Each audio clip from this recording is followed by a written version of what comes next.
She was dragged to the altar, sold by her own family to a man feared across Lagos. But Savannah Akena didn't go down without a fight. She ran. What followed was a war of power, betrayal, unexpected passion, and a truth so devastating it shattered everything she believed. Who really was Dominic Kane? A monster, or the only man who ever truly loved her? This is not just a love story. It's a battle for freedom, for identity, for the right to choose. Tell us, where are you watching from? And don't forget to like, subscribe, and turn on notifications for more unforgettable stories. Savannah Akena stood at the threshold of St. Benedict Cathedral, her heels trembling on the marble floor as the weight of her gown threatened to crush her lungs. The golden veil, pinned tightly to her sleek bun, felt more like a noose than a bridal accessory. Around her, a sea of expectant faces waited, smiling, whispering, watching. To them, it was the union of two powerful families, a merger of bloodlines as old as Lagos itself. But to Savannah, it was a funeral, hers.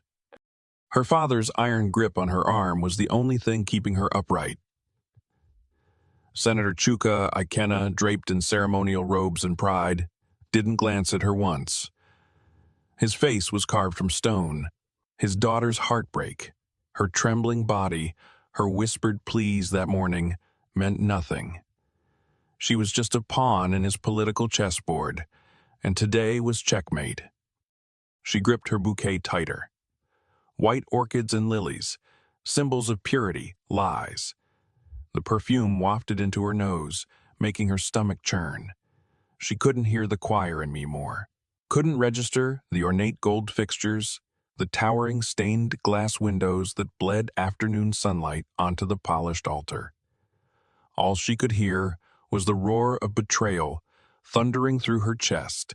Her mother, Agnes, sat front row in an emerald dress that matched the family crest, dabbing her eyes with a lace kerchief like she was weeping tears of joy.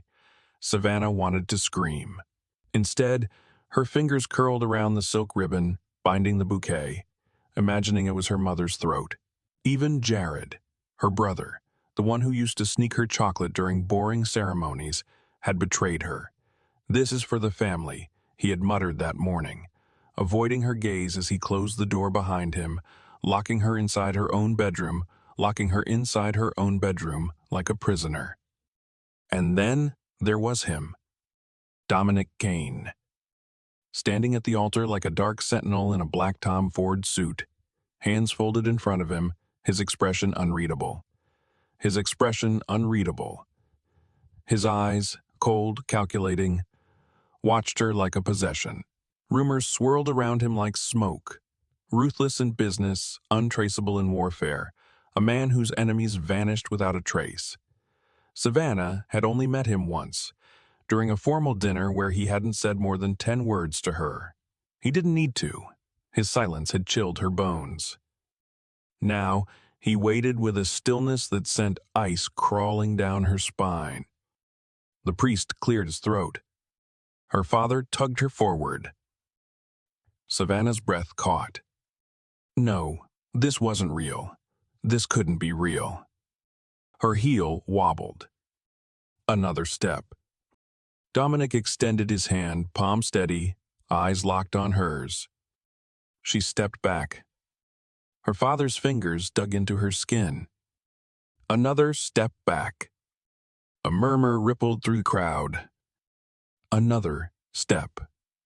Then, instinct, pure, wild instinct. She turned and ran. Gasps erupted behind her. Her heels clacked wildly against the marble floor, the veil flying behind her like a ghost in retreat. Guards at the door hesitated in confusion, but she shoved past them with a strength she didn't know she had. "Savannah!" her mother shrieked. "Stop her!" her father roared. She ran harder. Her chest burned, her legs ached, but she didn't care. She needed air. She needed to get away. She needed to get away. She didn't know where she was going, only that it had to be far, far from this cathedral and far, far from Dominic Kane. She had almost reached the doors when it happened. A hand, large, firm, unyielding, clamped around her wrist. She whipped around, breathless, her eyes wide. Dominic Kane, unshaken, unmoved, unstoppable. "You can run," he said, his voice a calm thunder. "But you can't escape me, wife." Savannah's blood turned to ice. Savannah didn't stop running until her lungs screamed and the blisters on her feet felt like they might burst open. She tore through the winding alleyways of old Lagos, hitching up the layers of her wedding gown, ignoring the curious glances of vendors and passers-by. Sweat mixed with tears, mascara streaking down her cheeks as she slipped into a waiting taxi she had bribed the night before. Just in case. The driver didn't ask questions. He took one look at her disheveled form and peeled off into traffic, away from the cathedral, away from the life she never wanted. The streets blurred past her window, but her thoughts raced faster. Her heart was hammering so loudly it drowned out everything else. All she could think about was getting to the one place left in the world where she felt safe. Grandmother Uju's old bungalow on the outskirts of the city. It had been empty for a year, ever since Mama Uju passed quietly in her sleep. But Savannah knew the key was still hidden beneath the broken flower pot on the porch. The place was small, quiet, surrounded by overgrown bushes and trees, the perfect contrast to the concrete palaces of Banana Island, where she had been caged for most of her life. Here, there were no marble floors, no guards, no suffocating expectations. Just creaky wooden steps and the scent of old lavender oil still lingering in the air. The moment she stepped inside and bolted the door behind her, Savannah collapsed onto the floor. Her wedding gown pooled around her like a defeated flag. The silence was thick, almost sacred. Dust danced in the afternoon light streaming through the cracked window panes, and for the first time that day, she allowed herself to sob. Really sob. Not the stifled, pretty kind that her mother would allow in public, but the ugly, trembling, gut-wrenching kind that came from a soul betrayed by everyone she once trusted. She cried for the little girl who once believed her father was her hero. She cried for the teenager who had dreamed of falling in love before marriage. She cried for the woman she was now forced into a gilded cage by people who claimed to love her. Eventually, exhaustion claimed her. She curled into herself on the dusty wooden floor, her body aching, her face sticky with tears.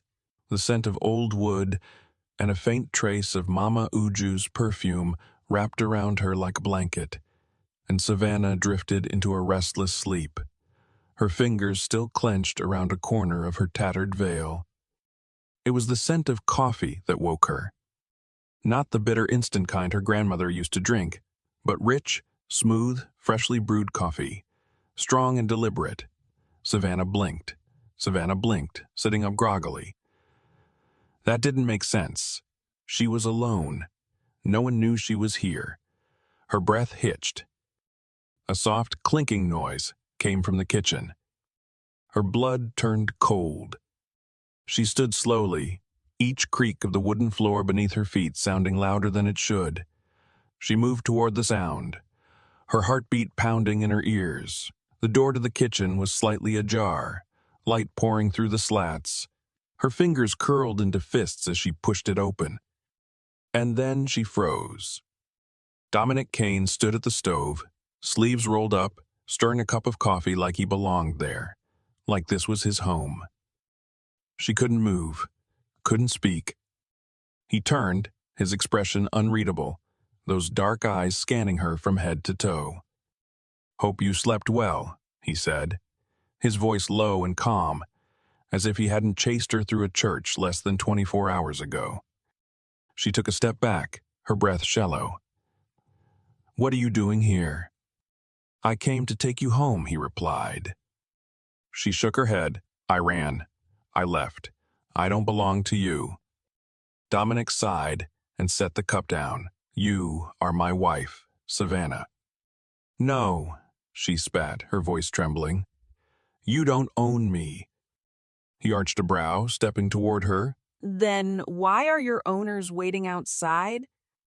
Her heart stopped. She rushed to the window. There they were, her father's black SUV, her mother's rigid figure in green silk, and Jared.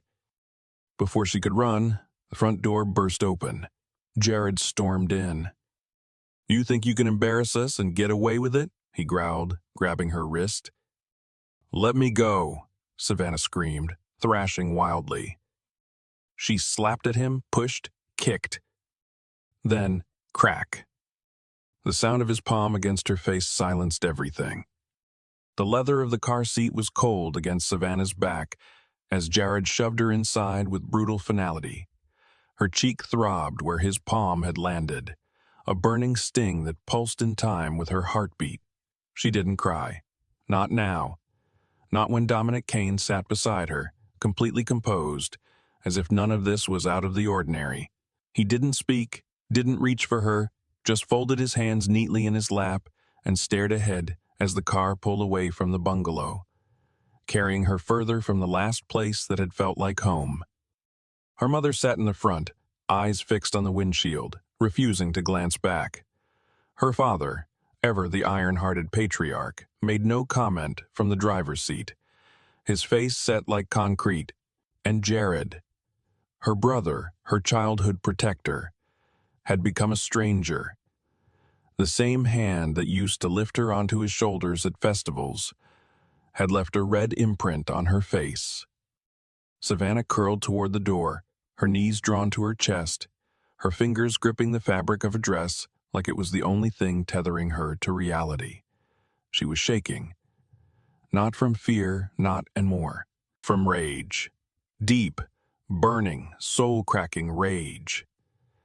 They had dragged her back like she was some ungrateful child misbehaving in public. As if her desire to live her own life was a tantrum, not a right. No one spoke the entire ride.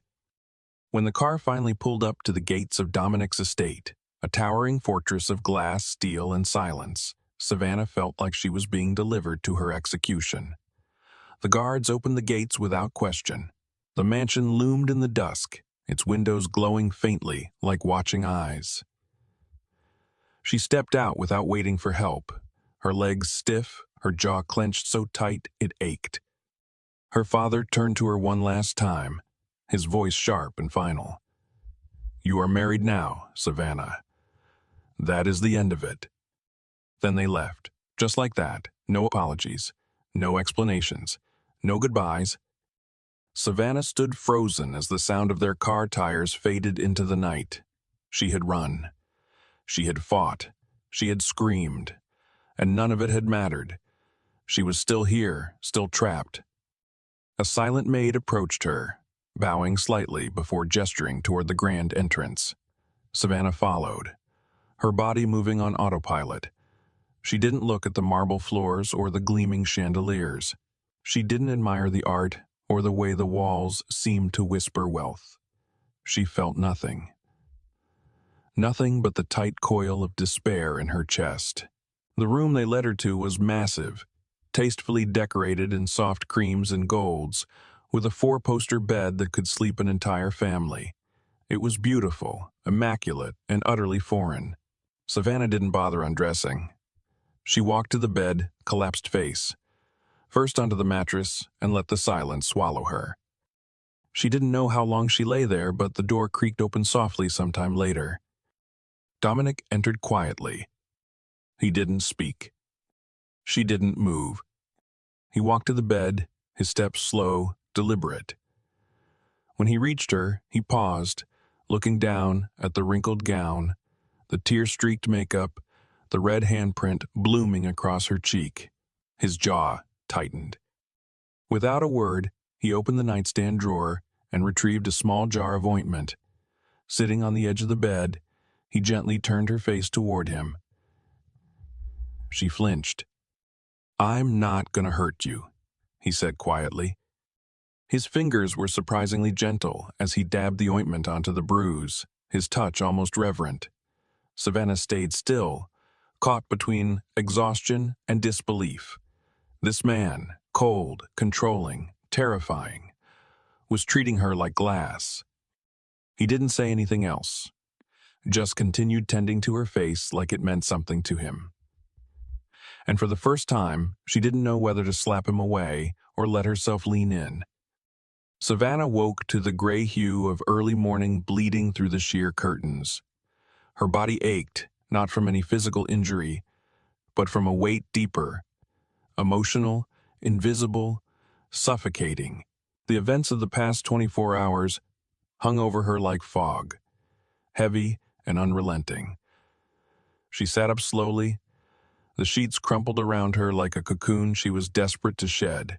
The silk of her wedding dress clung awkwardly to her body, wrinkled and stained, a cruel reminder of everything she hadn't chosen.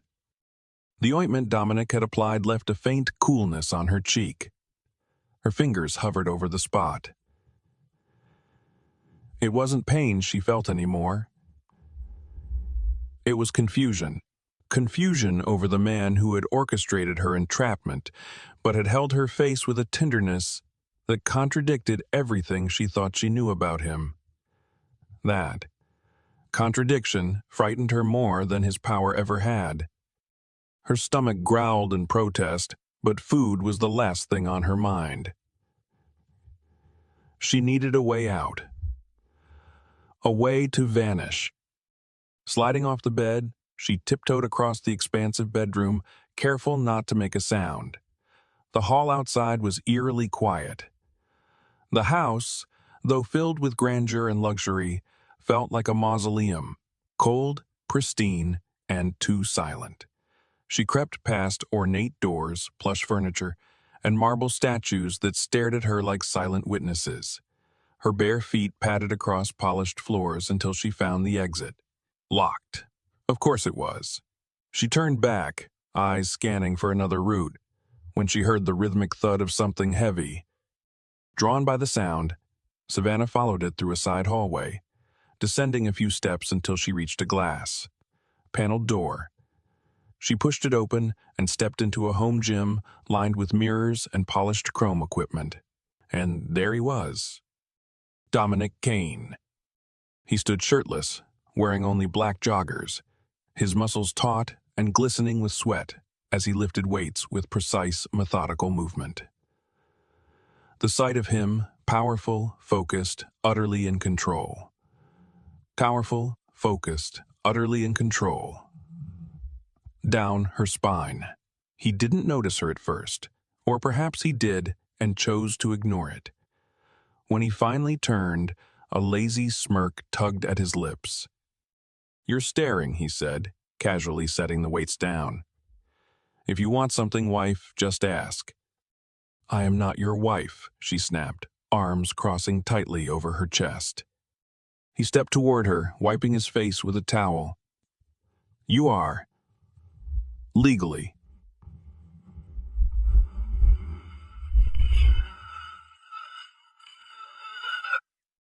"You forged it," she accused, her voice rising.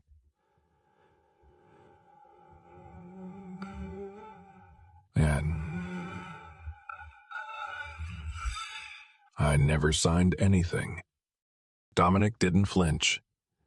Instead, he walked to a nearby shelf, pulled out a folded document, and handed it to her. Her fingers trembled as she unfolded the paper. The signatures were all there. Hers included, in her own handwriting, the government seal, the notary stamp. She looked up, bewildered. "This. I didn't." "You did," he said calmly. "The night of the gala last month. You were tipsy. Your father said it was a guest book for an investment deal." The memory stabbed at her. The soft lights, the wine. Her father's gentle lie. She had signed without reading. "You tricked me." "No," he said. "Your father did. I simply ensured the contract was complete." Savannah wanted to scream. ripped the paper to shreds.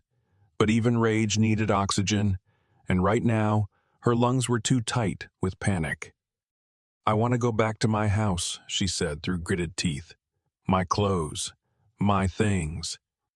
"There's a walk-in closet upstairs full of clothes for you," he replied. "All your sizes. All your styles." Of course there was. He had planned everything. Every move. "I want my things," she insisted. After a long pause, he nodded. "Fine. Get dressed. We leave in 10. And just like that, Savannah found herself in the passenger seat of Dominic's sleek black car, arms crossed, heart racing, eyes locked on the road ahead, but her mind on how to escape once and for all. The moment Dominic's car rolled to a stop in front of the Aken estate, Savannah unbuckled her seatbelt with such urgency, it clicked like a gunshot. Before he could even cut the engine, she had thrown open the passenger door and stepped out, her heels hitting the cobblestone driveway with a purposeful click. She didn't look back, didn't wait for him. She stormed up the steps, past the gilded lion statues flanking the entrance, and pushed through the front doors like a gust of vengeance. The house was exactly as she remembered, cold, opulent, and filled with ghosts. Her footsteps echoed down the marble hallway as she made her way toward her bedroom, but something stopped her mid-step. Her family was at the dining table. Her mother, father, and Jared sat calmly, sipping coffee, nibbling on toast, as if they hadn't just conspired to ruin her life. As if they hadn't sold her to the highest bidder and dragged her from a life she never agreed to live.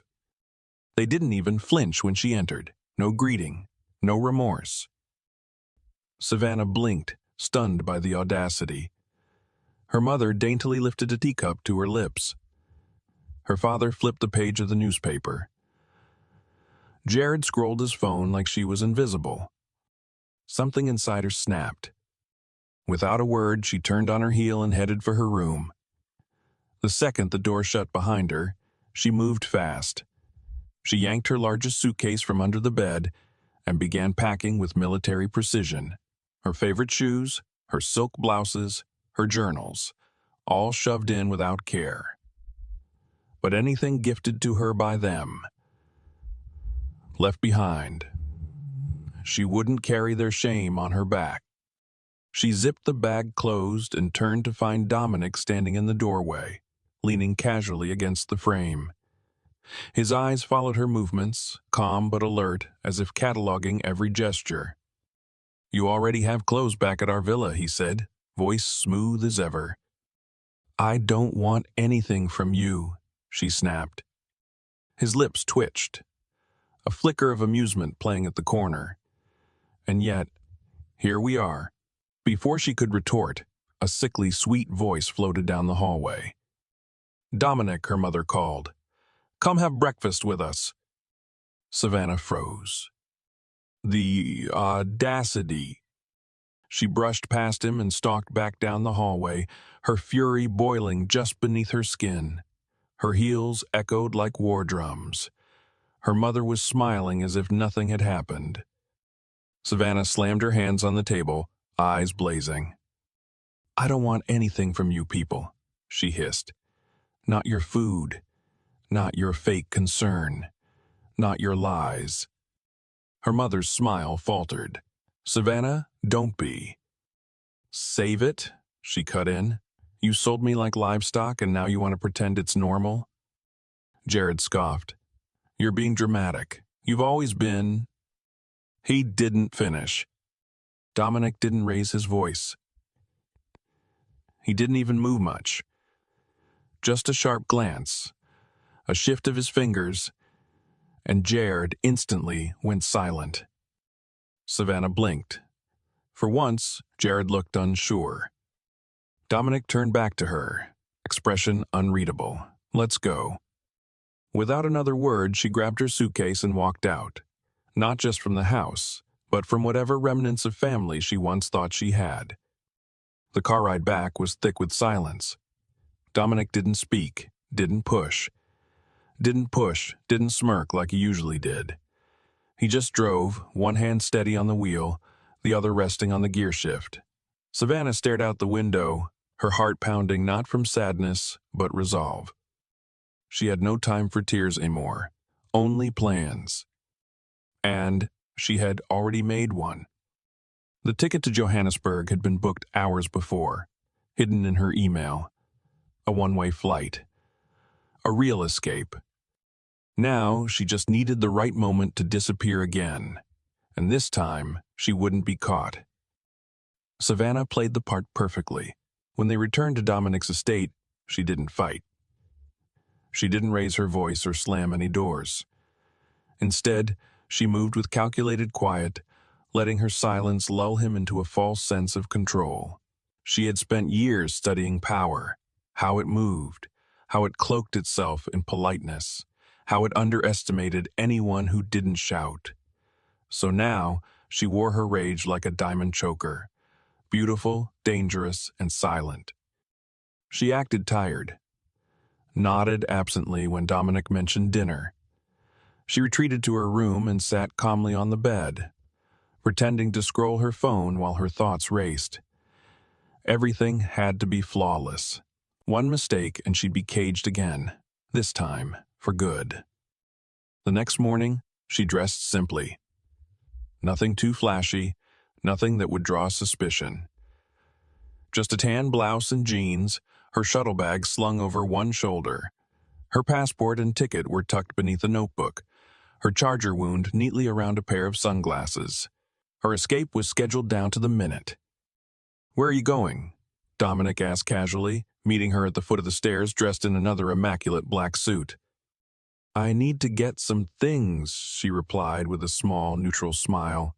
"Hair products, toiletries, you know." He studied her for a beat too long. "I'll come with you." She laughed, light and easy. "You don't have to play bodyguard. It's just a quick stop." His jaw tightened slightly. "Then take one of the drivers." Savannah tilted her head. Sure, that's fine. He gave a slight nod. "Make it quick." "I will." By the time the black SUV rolled to a stop in the parking lot of a crowded supermarket not far from the airport, Savannah was ready. She unbuckled her seatbelt with a soft smile to the driver.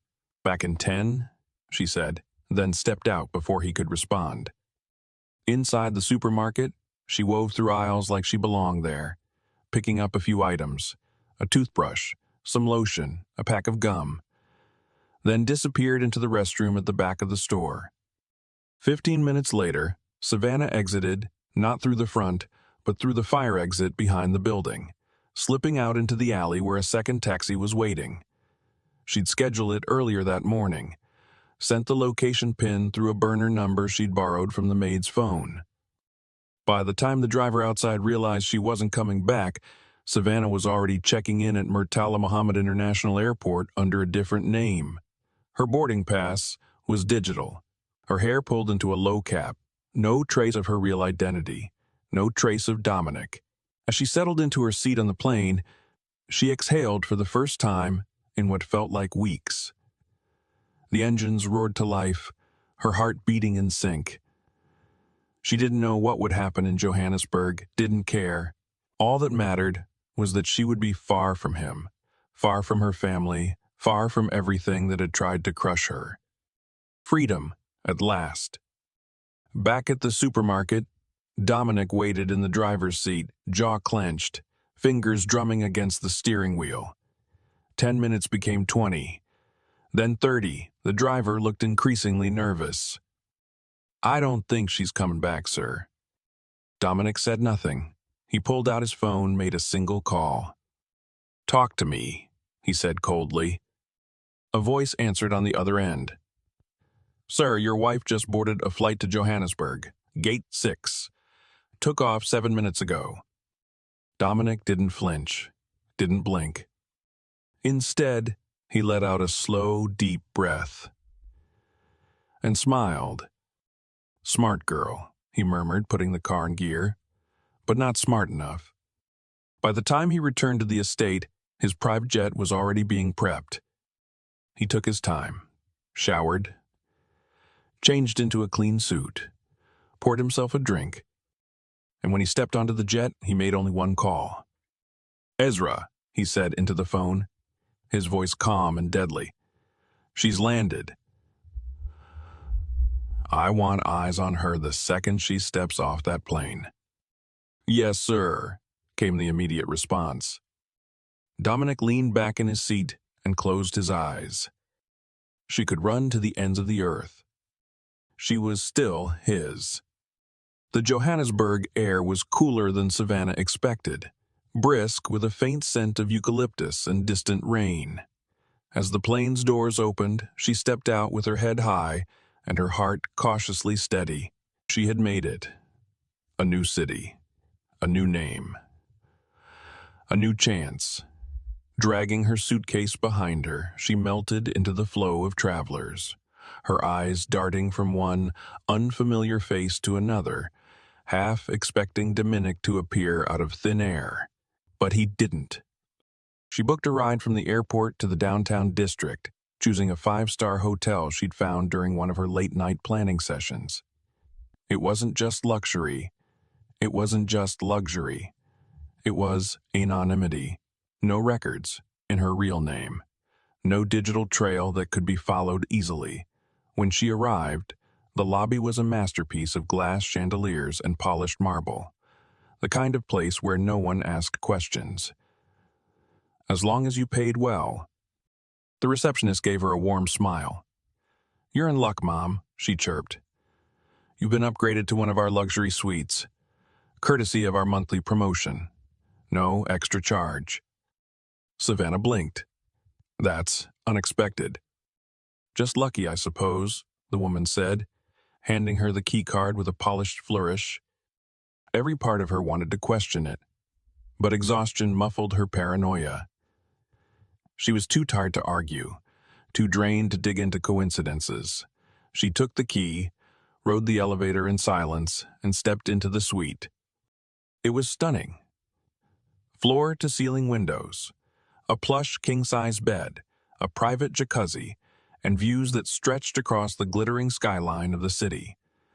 She sank onto the bed and exhaled, letting her muscles unravel for the first time in days. That night, dressed in a simple slip dress, Savannah made her way down to the hotel lounge. She needed a moment, just one moment, where she wasn't running, wasn't planning, wasn't surviving. The lounge was dimly lit, filled with soft jazz and the gentle hum of laughter. She chose a quiet corner, ordered a full meal and a glass of red wine, and let herself relax. She ate slowly, savoring every bite, every second of peace. But peace was always fleeting. When she finally called for the bill, the waiter returned with a polite nod and a slight smile. "Your bill's been taken care of, ma'am." Savannah frowned. "By who?" He tilted his head toward the darkest corner of the lounge. She turned. And there he was. Dominic Kane. Seated like a king in exile, a glass of whiskey in one hand, his dark eyes locked on her from across the room. Calm, controlled, unbothered. Her breath caught in her throat. No, it wasn't possible. He lifted his glass slightly. "Surprised to see me, wife."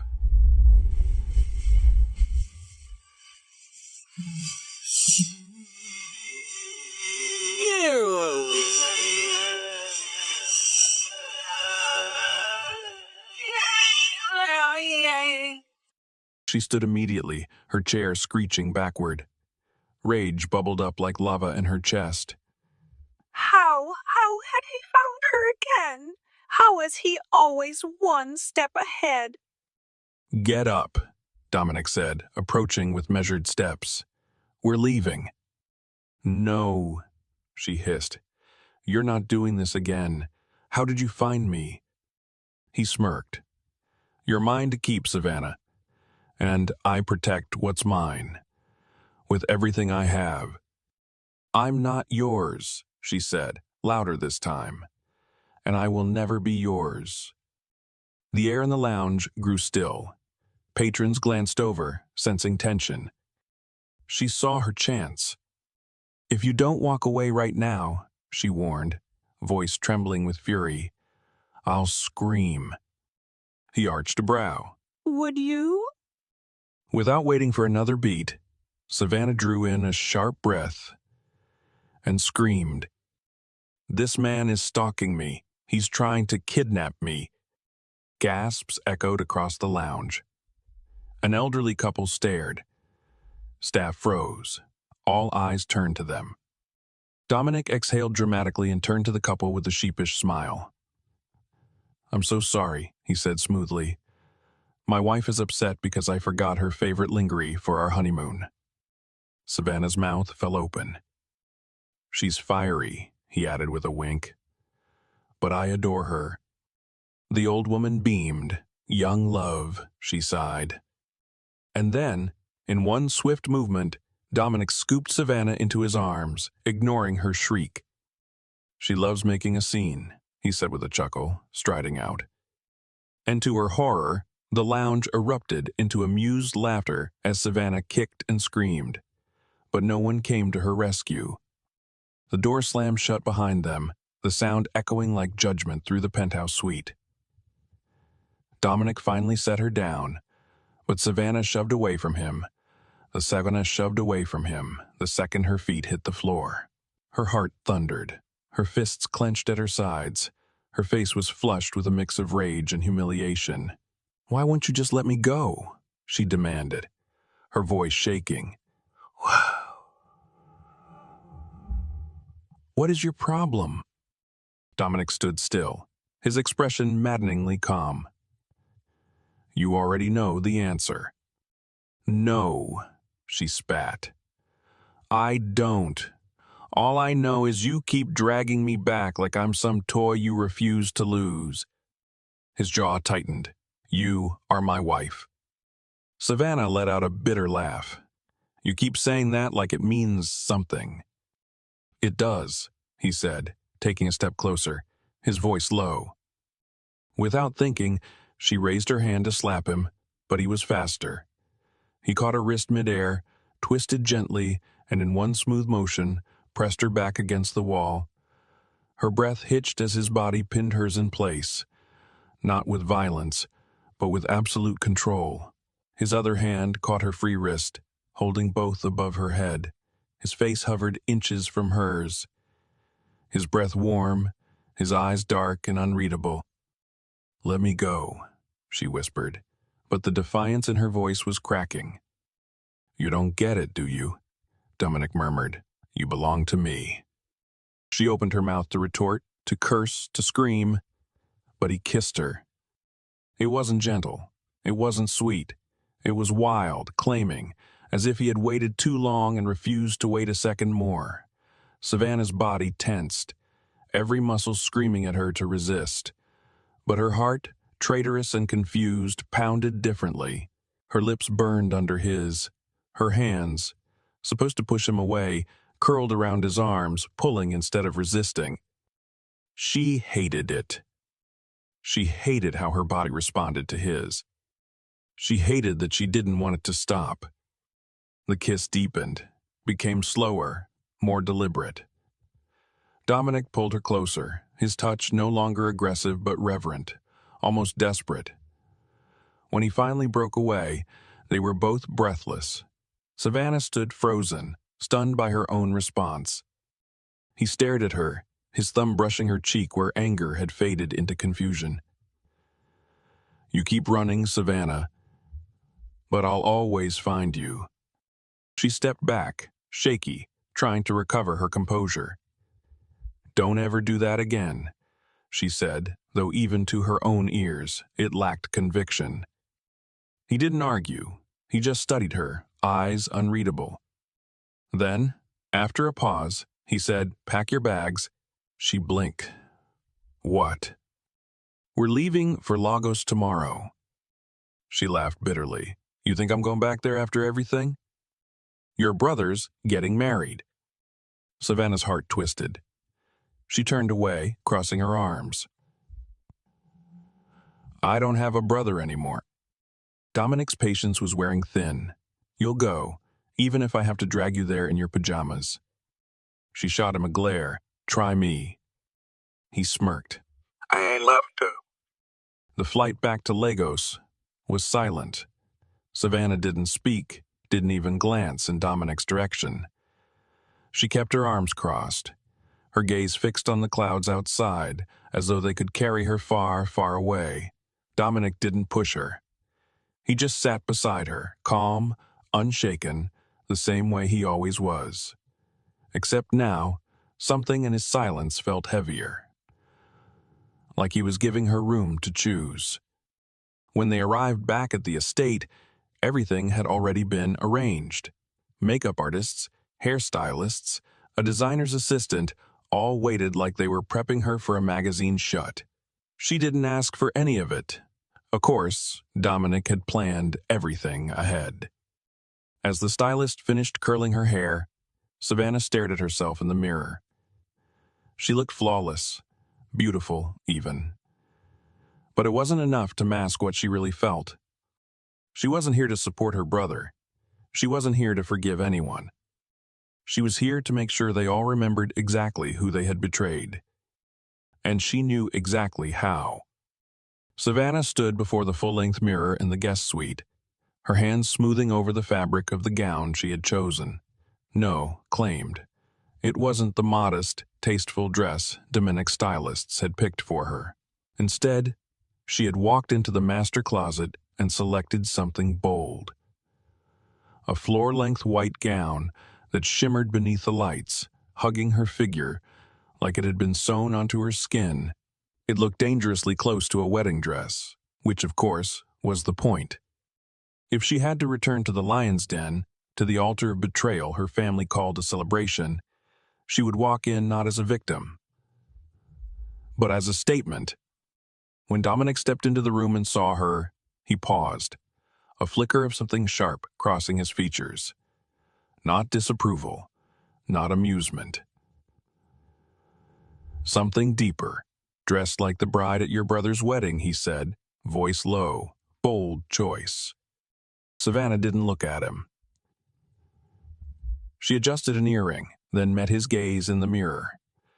You said you'd drag me there. Might as well give them a show. He smirked, but his eyes lingered on her with intensity she couldn't decipher. The venue was overflowing when they arrived. Cameras flashed. Guests murmured. Savannah felt their eyes on her. The girl who had fled her wedding, the scandal now wrapped in silk and diamonds. But she held her chin high, her arm locked with Dominic's, as they glided through the crowd like royalty. Her family was already there. Her mother stiffened at the sight of her. Her father's expression didn't change. And Jared, the golden son, the groom, glared at her like she was a blemish on his perfect day. She didn't flinch. The ceremony began. Savannah sat through it all with a calm that was far more dangerous than rage. She waited, counted down the minutes, let the tension build like a storm behind her ribs. Then, just before the bride was meant to enter, Savannah rose from her seat. The host blinked in confusion as she strode toward the stage and gently, with the confidence of someone who had nothing left to lose, took the microphone from his hand. Gasps filled the room. Good evening, she said sweetly, her voice echoing through the speakers. I just realized something. Dominic and I never exchanged vows. Isn't that tragic? A ripple of shocked laughter moved through the crowd. Dominic raised an eyebrow, but remained seated, his fingers tapping the armrest. Jared shot to his feet. Savannah, don't. She ignored him. My dear brother, she continued, turning toward him with a smile so sharp it could cut glass, was kind enough to let us steal a little of his spotlight. Family means everything, after all. Her parents looked ready to melt into the floor. Then, to everyone's astonishment, Dominic rose and walked up to join her. Without hesitation, without shame, he took her hand in front of the entire room. And then they said their vows. Not written in poetry, not filled with declarations of fairy tale love. Just raw, quiet promises, spoken with eyes locked and voices steady. Savannah's hands trembled slightly as she slid the ring onto his finger, not because she feared what was happening, but because she feared what was happening, but because somehow it felt. When the ceremony ended and applause erupted, half confused, half stunned, Savannah stood still, smiling. Not with joy, with triumph. She had hijacked the wedding, had humiliated her family in front of their precious society. But as Dominic leaned close, brushing his lips against her temple, something in his smirk made her stomach twist. Because in trying to reclaim her power, she had made a choice, a public one. And now there was no undoing it. She hadn't ruined the marriage. She had sealed it.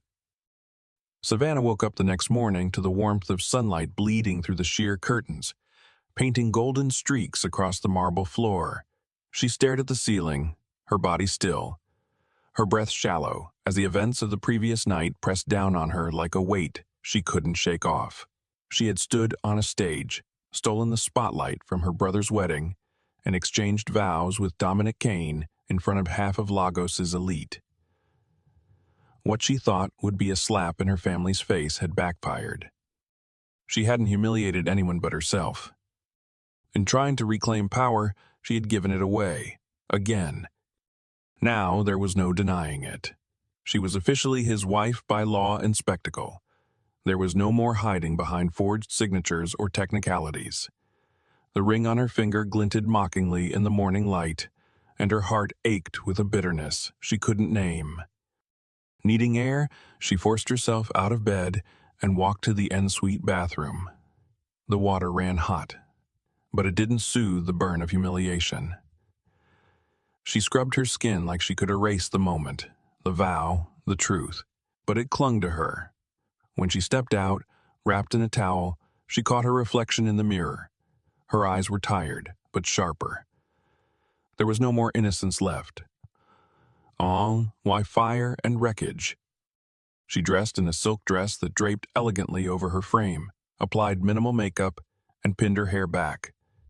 She looked composed, powerful even. A woman who owned her decisions, even if they'd been made in fury. But none of it felt real. She walked through the vast corridors of Dominic's mansion, her heels clicking with every step, her resolve building with every breath. She didn't tell him where she was going.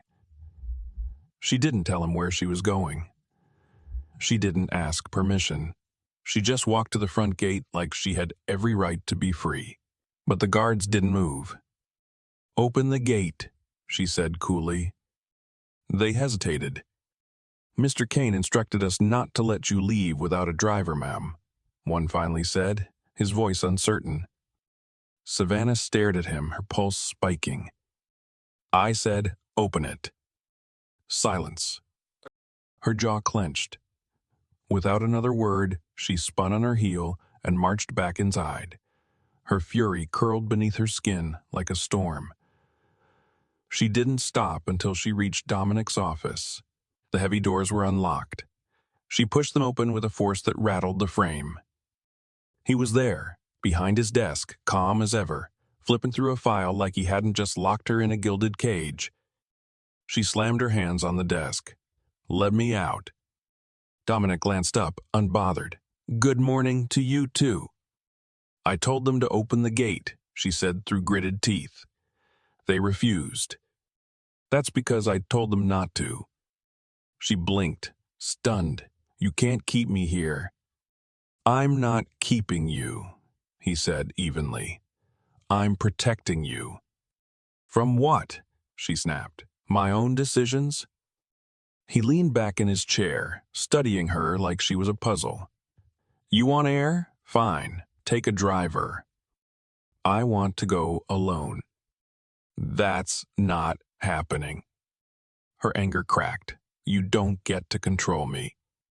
"I'm not trying to control you," he said, voice calm but firm.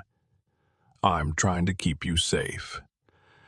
There are still people who would love to hurt your family, especially now that you carry my name. She stared at him, chest rising and falling with fury. But underneath that fury was something else, confusion, and something dangerously close to fear. Not of him, of herself. Because despite everything, some twisted part of her wasn't sure she wanted to leave. She gave in for now. Fine. That night, she went to a lounge in the city. Alone, except for the driver parked outside. She found a quiet corner and ordered a mojito, letting the soft music and dim lights blur the edges of her thoughts. When a handsome man approached her and offered to buy her another drink, she smiled and said yes. She laughed at his jokes, touched his arm, let herself pretend. But she wasn't pretending for the man. She was pretending for the eyes she knew were watching her. Let Dominic see. Let him know she couldn't be caged. Savannah stepped through the front doors of the mansion just past midnight, her heels clicking softly against the marble as she made her way up the grand staircase. The night air still clung to her skin, laced with the faint scent of mojito and defiance. She didn't care that she had pushed the line. In fact, she hoped Dominic had seen every second. She wanted him to know that she wasn't afraid to burn the rules he built around her. Her hands reached for her earrings as she entered the bedroom, ready to unwind, to peel off the night like a dress she no longer wanted to wear. But the door creaked open behind her before she could even sit down. She didn't need to turn to know who it was. Dominic. His presence filled the room like a storm gathering behind her. She could feel it in her spine.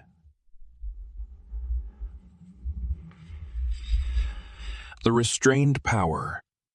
She turned slowly, lifting her chin in silent defiance. Don't you knock? He didn't answer. He just stared at her, his gaze dark, unreadable. Where have you been? He asked finally, his voice low, tight. I went out, she replied coolly. I needed air. You ignored my calls. I didn't feel like talking. He stepped closer. She didn't back away. Not this time. You flirted with him, Dominic said, his tone edged in steel, right in front of my guards. Savannah crossed her arms. So what if I did? You think I belong to you? His eyes darkened. Don't push me, Savannah. She smirked, bitter and bold. Why? You'll lock me in again. Drag me back like an animal. Go ahead. Do it. In a blink, he moved. One swift step and she was beneath him, her back pressing into the bed, his body pinning hers with maddening control. His hands gripped her wrists, holding them above her head, not cruelly, but with authority that made her breath hitch. Look at me, he ordered, his voice barely above a whisper. She tried to turn her head. Savannah. Her eyes finally met his, blazing with fire. You make me worry, he said, his voice softer now, almost broken. You run. You disappear. You put yourself at risk. And then you act like I'm the monster for chasing after you. You are the monster, she spat. His grip tightened for just a second, enough to make her feel the power he restrained, but not enough to hurt. You want to be punished? He murmured, his lips brushing hers. Is that what this is about? Before she could answer, he kissed her. Hard. Hard. It was bruising, consuming, filled with frustration and longing and something deeper that neither of them could name. Savannah's body betrayed her, arching into his, her lips parting against his with a hunger she didn't want to admit. Her heart pounded wildly, her fingers clenching into fists, and yet she didn't push him away. She kissed him back, because she wanted to. because something inside her had cracked wide open, and he was the only one who ever got close enough to see it. When he pulled away, both of them breathless, he studied her like she was something fragile and dangerous all at once. Savannah stared at him, dazed and furious at herself. She hated how easily he could unravel her. Hated how much she wanted to keep going. Without a word, she grabbed a pillow and hurled it at him. He caught it mid-air, laughing under his breath as he strolled to the door. "You really think this is funny?" she shouted. He turned just before leaving, his smirk lazy and smug. "No, wife. I think you're mine. And you're finally starting to realize it." And with that, he disappeared down the hallway, leaving her breathless, shaking, and more lost than ever. Savannah wandered into the garden the next morning, barefoot and seeking stillness. The air was cool, scented with jasmine and trimmed hedges, but nothing about it eased the war in her chest. She needed quiet, a sliver of peace after the chaos she kept finding herself in. Her emotions were a mess: confusion, anger, longing, betrayal, all tangled like the vines climbing the trellises around her. The mansion was suffocating, but this garden, at least, still belonged to nature. She had come with a book, something to pretend she was focused on, but her eyes never moved past the first line. Her mind was elsewhere, on the kiss from the night before, on the way her body had betrayed her, melted into Dominic like he was home. She hated it. She hated that a part of her didn't hate him anymore. She wandered deeper into the garden, further from the main house, until she reached the shaded patio near the fountain. The moment she turned the corner, she froze. Dominic was there. But he wasn't alone. Across from him sat a woman, regal and elegant in an emerald green gown, her posture straight, her silver earrings glinting in the sun. Savannah didn't need an introduction. Savannah didn't need an introduction. She recognized her immediately. Lila Kane, Dominic's mother. They hadn't seen her yet. Savannah stepped behind a tree, her breath shallow. She knew she should leave, but something made her stay. Maybe it was curiosity. Maybe it was the soft, sad tone in the woman's voice. "So," Delilah said, sipping her tea now that she's your wife, "has she learned to love you yet?" Savannah's heart caught in her throat. Dominic leaned back in his chair, his shoulders stiff. He didn't answer right away. When he finally spoke, his voice was quiet, stripped of the sharp edges she had come to expect. "I'm trying," he said, "but she hates me." Savannah's chest tightened. "I've done everything, Mom. I brought her back. I gave her space. I kept her safe." He exhaled, rubbing a hand over his jaw. "But I'm losing her. I can feel it. And maybe I was wrong. Maybe I was wrong. Maybe I should let her go." Savannah's knees nearly buckled. She grabbed the tree for balance. Delilah's gaze didn't waver. "Do you love her, Dominic?" "Yes." His answer was immediate. "From the first day I saw her. She didn't even know I was there. She was just herself, laughing with her staff, helping her grandmother into a car. I'd come to discuss a land deal with her father. She never noticed me, but I couldn't stop watching her." Savannah's breath caught. He had seen her before the marriage. Before the proposal? When her father came begging, Dominic continued, his voice now laced with something darker. "I could have hidden her. Changed her identity, sent her abroad. But I didn't want to just protect her. I wanted her. I thought if I married her, I could make her love me." Delilah was silent for a moment. Then she placed her hand gently on his. "You gave up more than your name for her." He looked away, jaw clenched. "I stopped supplying crude oil to 5 states. Let my rivals take over the market. I let people believe I was losing power, losing control. all to keep her family safe. Her father owed the wrong people, and I cleaned it up, quietly. No one ever knew. Savannah felt like the air had been ripped from her lungs. Her heart pounded, her world tilting. He'd done it all. For her. Delilah's voice softened. You can't force love, son. If letting her go is the right thing to do, do it. A twig snapped under Savannah's foot. Dominic's head lifted instantly, his eyes locking with hers across the patio. For a long moment, no one moved. Then Delilah turned toward her with a slight smile. It seems we've had an audience. Savannah couldn't speak, couldn't breathe. She ran, back through the hedges, past the fountain, the trees, the gate, until she reached her room and collapsed against the door, her mind spinning. Everything she thought she knew about Dominic Kane had just shattered. And the worst part, she wasn't sure she hated him anymore. Life lesson.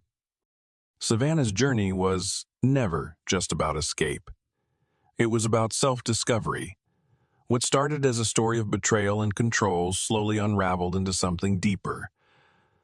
The collision between pride, love, sacrifice, and redemption. Sometimes, the people who seem like our captors are actually the ones fighting the hardest to protect us, silently behind the scenes, without asking for thanks. Savannah thought she was alone, that she had been sold and abandoned by everyone who was supposed to love her. But the truth was more complicated. Love, when buried beneath pain, pride, and miscommunication, can look like possession. And sacrifice, when never spoken aloud, can be mistaken for manipulation.